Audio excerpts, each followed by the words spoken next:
श्रावण महिना सुरू होतोय आणि अजून तुम्ही ही चिकन आणि मटनची झटपटीत होणारी रेसिपी ट्राय केली नाही आहेत, तर मी सांगते तशी नक्की ट्राय करा. तर आज मी बनवलं होता अळणी राईस. तर हे आपण जसं नॉर्मली चिकन आणि मटण शिजवून घेतो तसंच शिजवून घ्यायचं आहे आणि एका कुकरमध्ये 2 चमचे तेल आणि 2 चमचे तूप घालायचं आहे आणि सगळे खडे मसाले ॲड करायचे आहेत. त्याच्यामध्ये परत एकदा आलं लसूणची पेस्ट घालायची आहे आणि अजरा इंद्रायणी किंवा आंबेमोहर तांदूळच ह्या रेसिपीसाठी वापरायचा आहे.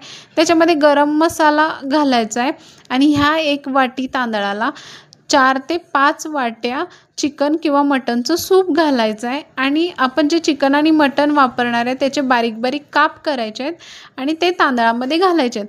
ते चांगलं असं मिक्स करायचं आहे आणि कुकरला 4 ते 5 शिट्ट्या द्यायच्या आहेत. इकडे आपली झटपटीत होणारी रेसिपी तयार आहे. तुम्ही एकदा नक्की ट्राय करा. माझा व्हिडिओ आवडला असेल तर नक्की लाईक करा. माझ्या पेजला फॉलो करायला अजिबात विसरू नका. भेटू उद्याच्या व्हिडिओमध्ये. चलो बाय.